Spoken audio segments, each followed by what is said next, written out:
Hello dear students, welcome to Kai Sopur. In today's video, we will be discussing some of the physics paper from recently conducted KLP 15. The syllabus for this test was, the questions were mainly from optics and dual nature of matter and radiation. In this video, we will be discussing some of the questions from the optics. Now let's move to the very first question. The very first question that we have, the defect in the mirror shown wherein the paraxial rays and the marginal rays do not meet at a point. Firstly, we just have to understand, we know this, let's say this is the mirror. If this is the ray, let's say this is the ray number 1 and this is the ray, this is ray number 2. Both are parallel to principal axis. After reflection, will both of the rays pass through the focus? No, it's not the case. Actually, what we know, only paraxial rays pass through principal axis, principal focus after the deflection. That means they make the smaller angle.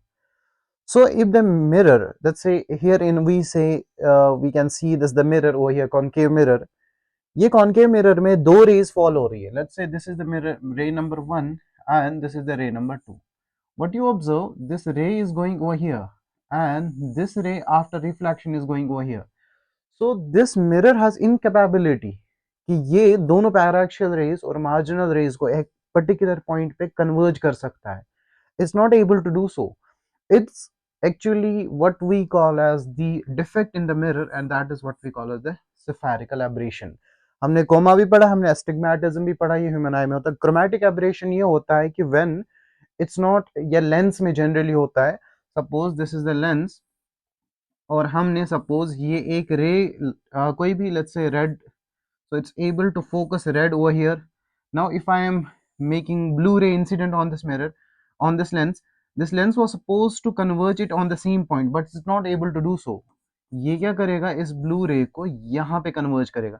सो यहाँ पे एक variation आया इस lens में, that it was not able to meet both the rays. उसको हम chromatic aberration कहते हैं, which is major in terms of colour.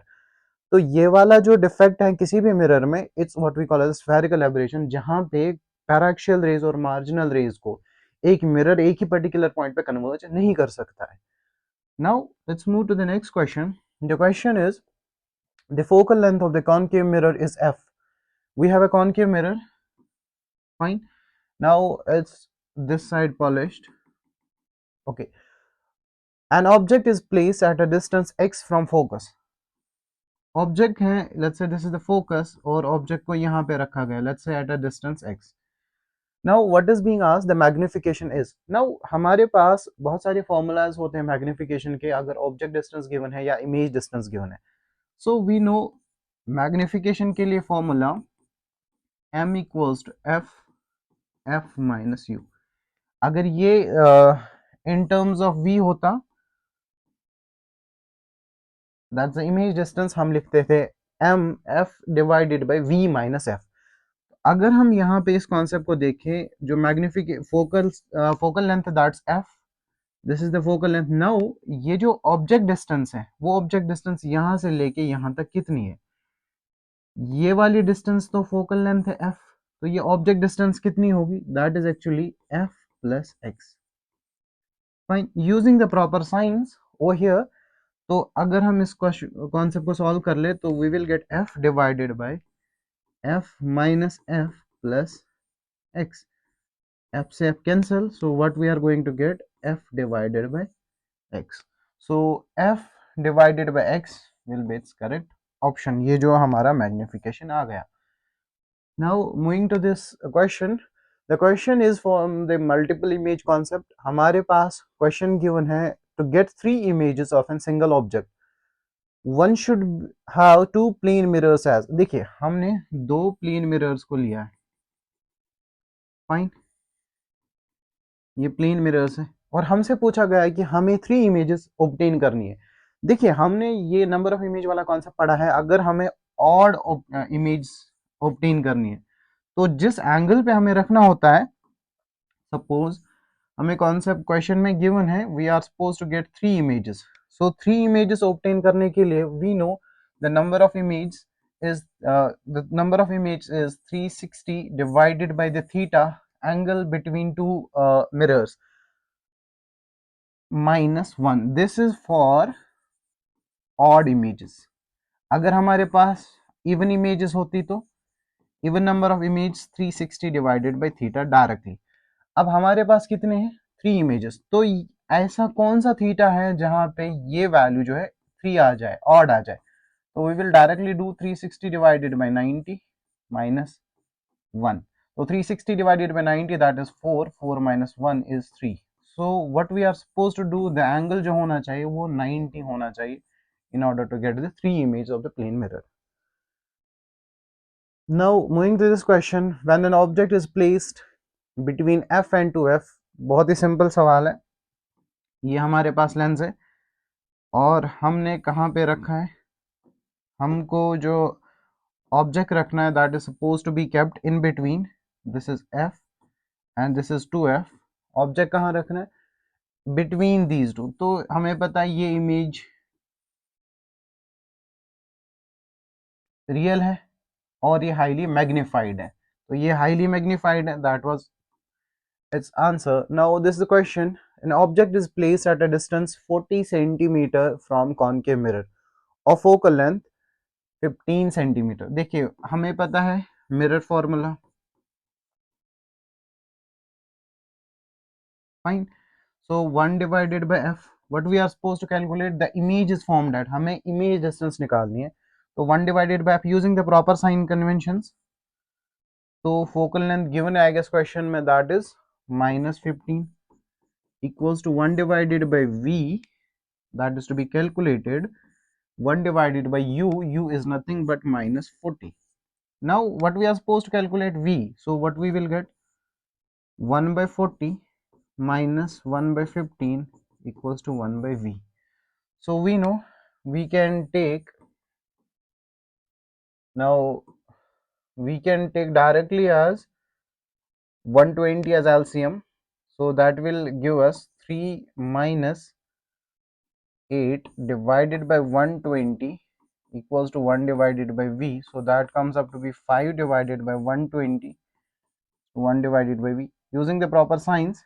So v comes up to be 120 divided by 5, that is 24 centimeter from mirror. So the correct option is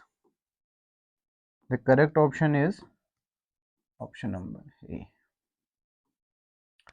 Now this is the question. In image formation from the spherical mirror, हम सिर्फ paraxial raise को ही consider क्यों करते हैं, कि मैंने पहले वाले क्वेश्चन में भी बताया था आपको, पैराएक्सियल रेज ही फोकस से पास होती है. They are only considered because they define actually the focus. If we want the focus to be defined correctly, we contain or we generally consider paraxial rays because they form a nearly point image of the object of the associate. तो बहुत ही simple question है, paraxial rays consider क्यों करते हैं, because they define actually the focus of the mirror.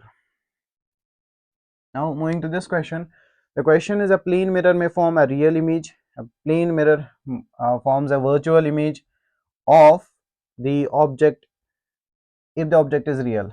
देखिए है तो वो दोनों true, but this is not actually the correct explanation for this.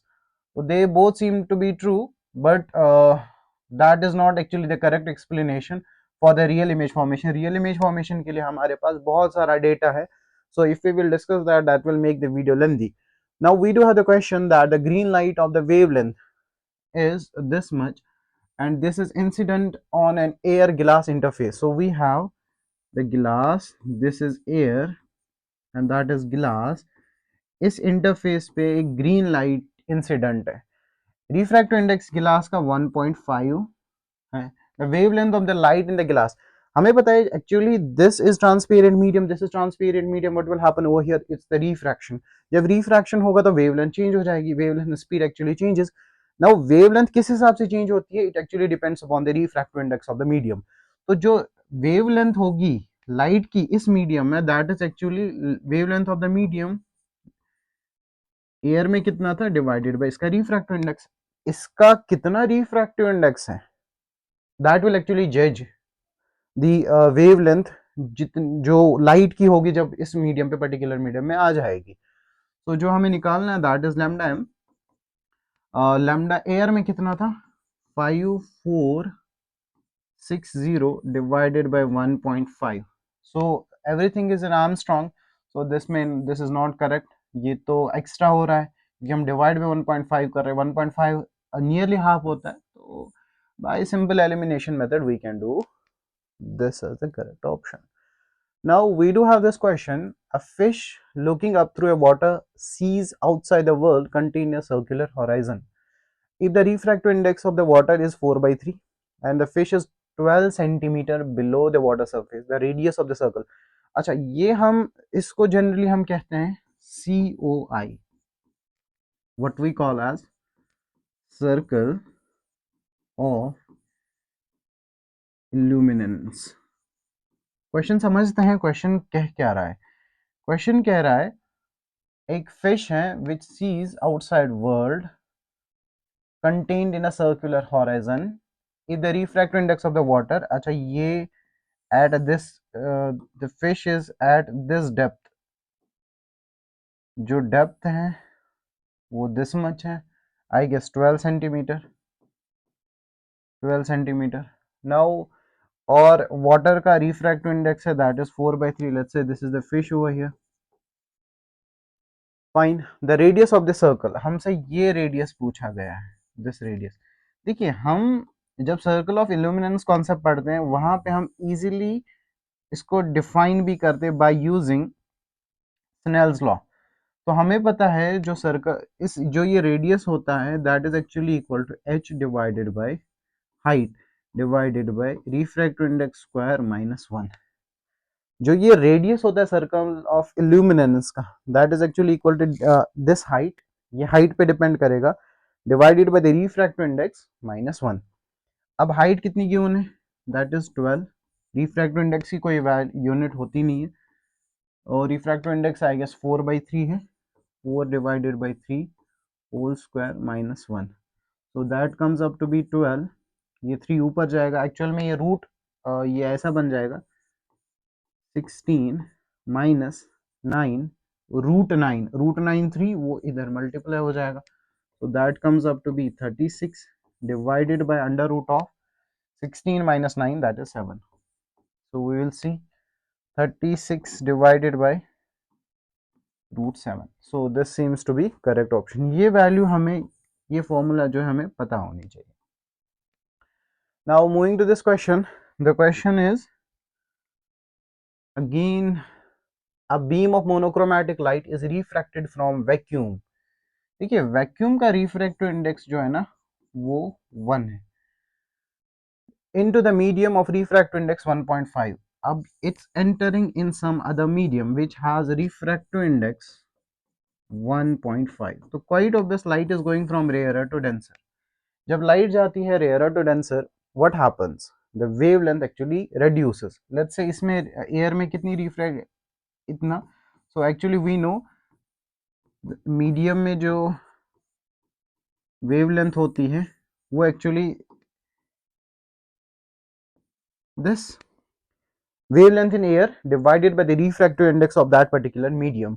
तो क्वाइट ऑब्वियसली यहाँ पे रिफ्रैक्टिव इंडेक्स 1.5 है, ग्रेटर देन 1 है, क्वाइट ऑब्वियसली जो वेवलेंथ है वो रिड्यूस हो जाएगी। और वी नो जब लाइट रेयरर मीडियम से डेंसर मीडियम में चली जाती है व्हाट एक्चुअली हैपेंस, जो वेवलेंथ है ना वो डिक्रीज हो जाती है, स्पीड भी डिक्रीज हो जाती है, फेज तो सेम ही रहता है, so it will be smaller। Now moving to the next question, the question is a convex lens is made up of 3 layers of the glass of different materials as in the figure। A point object is placed on its axis, यहाँ पे मान लेते हैं point object रखा, the number of image form. देखिए dear students यहाँ पे हमें लेंस मेकर्स फॉर्मूला का कॉन्सेप्ट आना चाहिए। अगर सपोज ये ऐसे हैं लेंस और इस लेंस में 3 डिफरेंट मटेरियल्स ऐसे प्रेजेंट, so when light will pass through it, तो यहाँ पे at the end for the light this will be representing like a single lens. तो जब सिंगल लेंस, तो by refractive index sorry by lens makers formula जब common refractive index भी एक ही होगा तो इमेज भी एक ही बनेगी। अगर ये मटेरियल्स ऐसे होते, let's assume the materials parallel to principal axis होते, तो यहाँ पे एक इमेज बनती, इस मटेरियल के कारण अलग इमेज बनती क्योंकि रिफ्रैक्टिव इंडेक्स अलग, तो इस मटेरियल के कारण अलग इमेज बनती। तो यहाँ पे जो नंबर ऑफ इमेज होगा वो वन ही होगा, क्योंकि for the incident light the material lens will behave like a single lens, और सिंगल मटेरियल सिंगल, जब सिंगल मटेरियल होगा तो actually single refractive index, single focal length तो सिंगल इमेज। अब अगर ऐसे मटेरियल्स डले होते हैं, मटेरियल नंबर 1, मटेरियल नंबर 2 और मटेरियल नंबर 3, तब यहाँ पे 3 different refractive indexes, 3 different focal lengths, जब 3 डिफरेंट फोकल लेंथ्स आ जाते हैं तो अकॉर्डिंगली 3 डिफरेंट इमेजेस बनते हैं। Now moving to this question, the question is in a calm swimming pool, a person is waving outside object by keeping an eye at the depth h inside water. If mu is the refractive index of the medium, then the diameter of the circle, oh same question है, COI का question है, circle of illuminance, हमें पता है इसका radius किसके बराबर होता है, h divided by under root of mu square minus 1। अब हमसे पूछा है डायमीटर, तो डायमीटर हमें पता है that is actually equal to 2r, तो that is 2 multiplied by h under root of mu square minus 1।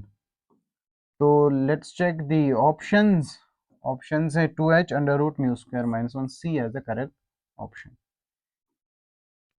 Now we do have the question number 13 over here. The light waves travel from optically rarer to optically denser. Its velocity decreases because they change in, देखिए जब light एक medium से दूसरे medium में जाती है, it's optically rarer to denser, light is going from optically rarer to denser medium. What will happen? Wavelength will change. Wavelength and speed changes. This is the third law of refraction that we know. Changes. Quite obviously decrease ही हो जाएगी. But हमें पता है phase and frequency. Phase of light as well as the frequency of light will not change. Because frequency जो है ना किस चीज पे डिपेंड करती है, सोर्स पे डिपेंड करती है। जब सोर्स ही चेंज नहीं होगा तो फेज तो चेंज नहीं होगा, नो। वेव फ्रीक्वेंसी तो चेंज नहीं होगा, नो। एम्पलीट्यूड तो चेंज नहीं होगा, बिकॉज एम्पलीट्यूड एनर्जी पे कोई फर्क नहीं पड़ता, इलेक्ट्रोमैग्नेटिक रेडिएशन की एनर्जी पे कोई फर्क नहीं पड़ता, एम्पलीट्यूड एक्चुअली मेजर होता है एनर्जी, तो इस पे भी कोई फर्क नहीं पड़ा। There will not be any change in the amplitude, only the wavelength will change. Now moving to this question, the question is, if a plain glass slab is placed on the letters of different colors, all the letters appear to be equally raised. देखिए हमें पता है real depth और apparent depth is actually mu, तो quite obviously ये तो correct नहीं होगा, क्योंकि they will not be equally raised, different they will get raised by different heights. The heights to which the letters are raised does not depend upon thickness. No, it's not the case. It depends upon the thickness as well as the refractive index. तो ये भी correct नहीं है, ये भी गलत है। तो ए भी गलत है, बी भी गलत है। A is true, B is false, no, A is false और इज ऑल्सो फॉल्स, रीजन भी इसका फॉल्स ही है। Now which of the following is used in optical fibres, ये तो पता ही है, TIR, टोटल इंटरनल रिफ्लेक्शन पे ही जो है ऑप्टिकल फाइबर्स वर्क करते हैं, और उसमें प्रिंसिपल ही यही होता है कि light should go from denser to rare, और the angle of incidence should be greater than critical angle. Now moving to this question, a convex crown glass refractive index 1.5 has a focal length of 8 centimeter when placed in air. What is the focal length of the lens when immersed in water? देखिए यहाँ पे ऐसे questions में lens formula इस्तेमाल होगी, बस हमें ये वाली फॉर्मूला पता होनी चाहिए, 1 divided by R1 into 1 divided by R2। अब पहले कहाँ जा रहा है, सपोज मैं इन एयर की बात कर लूँ, इन एयर, तो मैं लिखूंगा 1 divided by focal length equals to, crown glass की बात कर रहे हैं 1.5, एयर का refractive index 1 minus 1 divided by R1 minus 1 divided by R2। तो ये हमें पता है ये 0.5, 1.5 minus one, that is 0.5.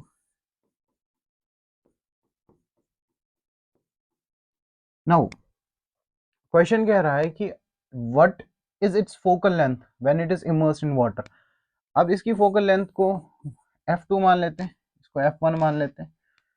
That is equal to 1.5 divided by किस में इमर्स कर दिया, वाटर में, -1 into 1 divided by r1 minus 1 divided by r2.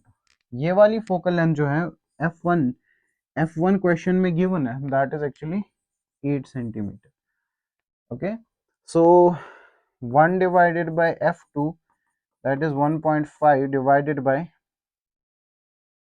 4 divided by 3, 4 divided by 3 -1, या इसको 1.33 भी लिख सकते हैं, -1 into 1 divided by r1 minus 1 divided by r2. Quite obviously 1.5 1 by 3, this seems up to be 4 times of this, so 1 f2 जो निकलेगा that is 4 times of f1. आप इसको easily solve कर सकते हैं. So that comes up to be 4 8s are 32. 4 multiplied it by 8, that is 32. Now moving to this question. This question, the same type of question was asked this year in JEE 2025. We have solved that. Now this question is saying an equiconvex lens. Equiconvex lens हो या biconvex lens हो, इसको equal house में हमने cut कर दिया. पहले हमने x o x ऐसे हमने कट कर दिया, तो ये लेंस कैसा बनेगा, ऐसा, राइट. तो जब कटिंग द लेंस वाला कॉन्सेप्ट हम पढ़ते हैं, तो इस टाइम पे फोकल लेंथ जो होगी ना कट पोर्शन की, वो सेम ही रहती है. But if the cut is made like this, अगर लेंस ऐसा बना दिया जाए, तो इस टाइम पे फोकल लेंथ जो है वो ट्वाइस हो जाती है. तो जब ऐसे कट कर दे एक्सो एक्स में, तो फोकल लेंथ सेम ही रहेगी. अब इन्होंने दिया है वाई ओ वाई, ऐसे कट कर दिया तो फोकल लेंथ डबल हो जाएगी. तो पहले एक्स ओ एक्स, फिर वाई ओ वाई डैश, पहले सेम फिर double. So this will B it's correct option. Now this is the question. For the glass prism the angle of minimum deviation will be smallest for the light of. देखिए, जो minimum deviation का formula होता है ना, वो क्या होता है, म्यू -1 इंटू ए. अब mu is different for different colours, right. So अगर हम ये देखें, डेल्टा मिनिमम फॉर रेड अलग होगा, ऐसा लिखें हम, और फॉर ब्लू अलग होगा. तो म्यू ऑफ रेड हमें पता है is inversely proportional to wavelength. तो wavelength of red is maximum, तो म्यू कम, जब म्यू लेस तो डेल्टा मिनिमम भी लेस. देखिए, delta minimum is directly proportional to mu, but mu is inversely proportional to lambda. Lambda of red is greater than lambda of let's say blue. सबसे ज्यादा इसी की होती है, तो mu of red will be much lesser. जब mu of red कम होगा, तो इसका डेल्टा मिनिमम भी कम होगा. तो इन सब में जो स्मॉलेस्ट होगा मिनिमम डिविएशन, वो रेड कलर का होगा. We can use Cauchy's formula as well. So these were some questions. So I hope आपको ये क्वेश्चन समझ आ गए होंगे. Thank you.